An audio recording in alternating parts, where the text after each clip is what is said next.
Hello everyone, it's Old Guardian here. In patch 24.0, Blizzard updated the free decks that are available to new and returning players. They always do this at the end of an expansion, so now at the end of Sunken City, they added Sunken City cards to these new decks. And these new decks don't include any Murder at Castle Nathria cards yet.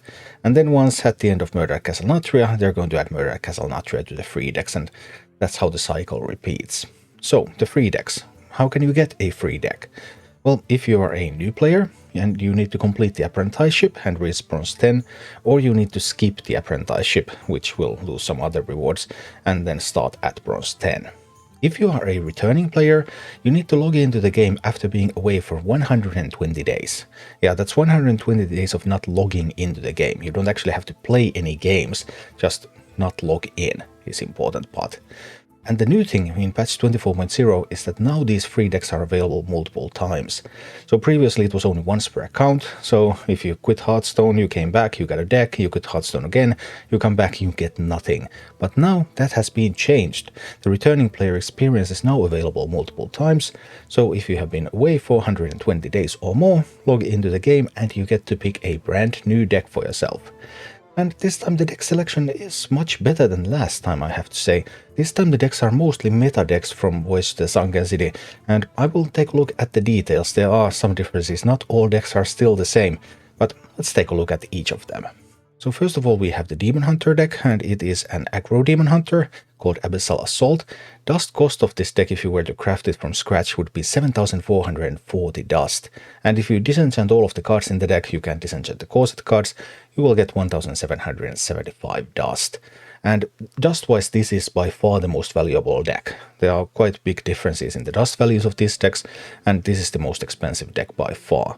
It also gives you some pretty sweet cards. There's 3 Demon Hunter legendary cards here. There's Lady Steno, there's Kurtrus the Demon Render, and Kurtrus the Demon Render is a super card. It goes into every single Demon Hunter deck ever, and it will go into every single Demon Hunter deck until it rotates out of standard format. So that's a great card to have. If you like playing Demon Hunter, then this deck is an excellent pick. You also get Silag of the Abyss, which currently sees some play. I don't know yet how that's going to work out in Murder at Castle Nathria, but there are some ideas for Murder at Castle Nathria that would run Chase Darkweaver, Silag of the Abyss, Kurtrus Demon Render as the big end package. So yeah, this gets you lots of useful Demon Hunter cards. The deck is also reasonably strong. You might even be able to play this all the way to Legend. It's going to be a little bit difficult, like in High Diamond, but a functional deck with great parts. What's there not to like? Then there's the Druid deck, and the Druid deck is a big Druid. There's Wanda Stormpike in this to discount all of those really expensive minions. There is Wildheart Guff, the excellent Druid hero card, also going into every single slow Druid deck. There's Raid Boss Onyxia, there's Kazakusan in this deck, so you get this neutral win condition that can be put into all sorts of control decks. But how relevant will control decks be in Murder at Castle Nathria? That's a bit of a question. And this will clearly need improvements if it's to survive Murder at Castle Nathria. Right now this is also a playable deck, hovering at around 50% win rate. So yeah, pretty sweet deck. If you like playing Druid, you get a lot of really good pieces for Druid, especially that Wildheart Guff. And yeah, just ramp up and scam some games. The Hunter deck in the set is a Beast Hunter, and it is by far the lowest cost deck in this list. Dust cost is only 5,160, and disenchant value is only 1,185, but it's also the best performing list. Right now in late Sunken City meta, this deck is the strongest of these returning player decks. If you just want to grab a deck, go on the ladder, play, this will be the strongest option. This is a perfectly legend capable deck right now. I don't know yet how it's going to work out in the new expansion, of course that remains to be seen, but it gets you Beastalker Tavish, it gets you Hydralodon, 2 very strong Hunter legendary cards, and overall just a really fun deck. The Mage deck is a Mech Mage, but it's a Mech Mage with a bit of a twist, because it includes this big spell package of Balin the Stoneheart and 2 copies of Drakefire Amulet. Those actually make the deck worse, and the deck would be better if it didn't include this package, but it might give it some value looking into Murder at Castle Nathria, because there's a chance at least for some of those cards to be useful, although right now it looks like the Skeleton Mage or Volatile Mage or whatever it's called will not be using any of the cards in this list. Then there's of course a lot of mech cards. Mech Mage might be viable in Murder at Castle Nathria as well, but mechs they are very tight-knit package. They are only used together, they are no use outside of a mech deck. Gaia, Ini, you want a full mech deck to use either of these, they're just useless otherwise.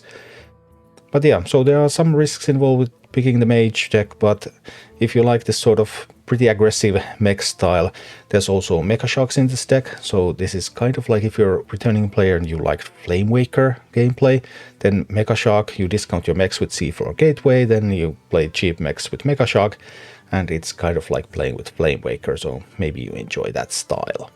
The Paladin deck is also a mech deck. It's a pretty different mech deck than the Mage mech deck really, because Paladin mech deck is more like it's anti-control. This is a heavily mid-range deck, not nearly as aggressive as the Mage deck. Mage deck is actually able to beat this, but this one can really punish control decks, punish slow decks.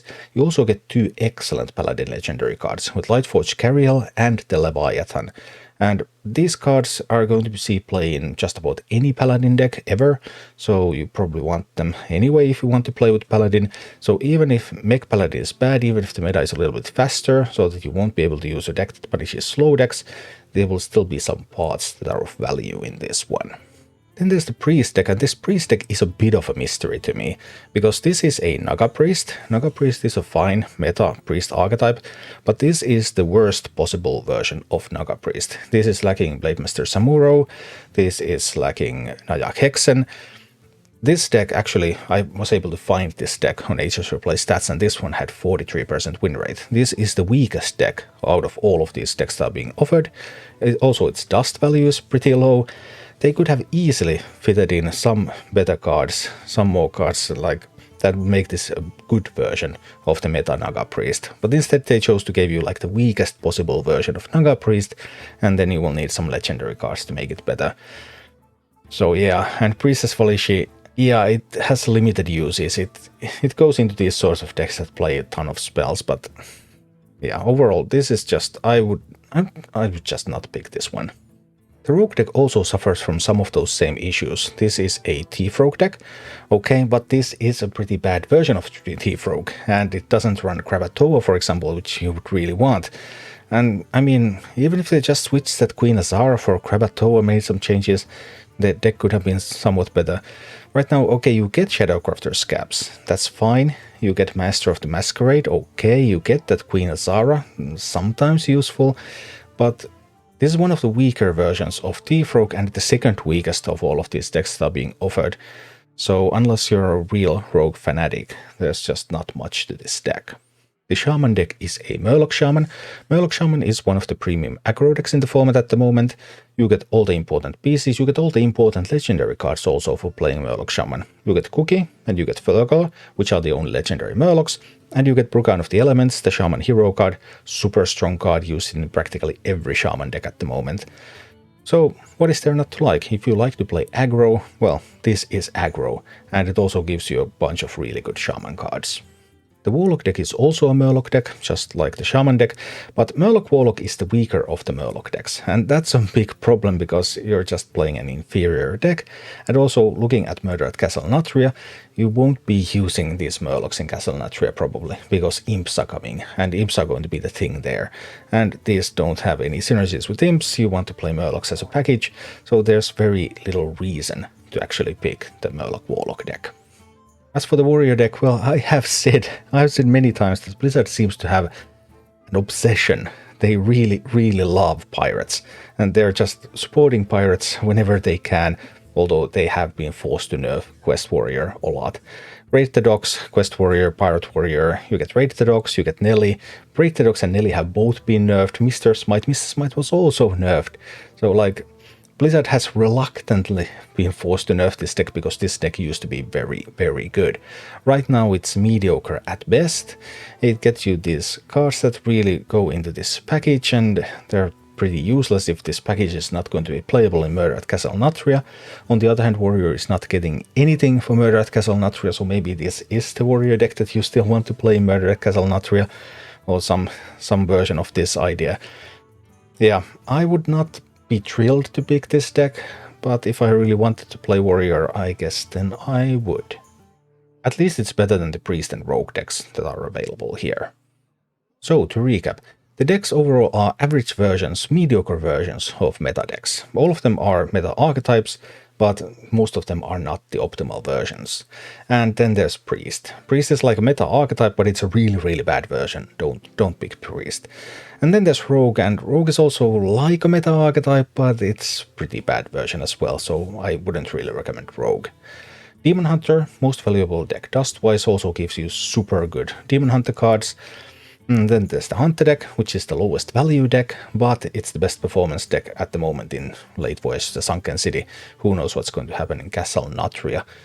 Anyway, many of these decks are playable, and many of them include very good cards, so this is definitely a better set of new and returning player decks than we have had for the last couple of expansions.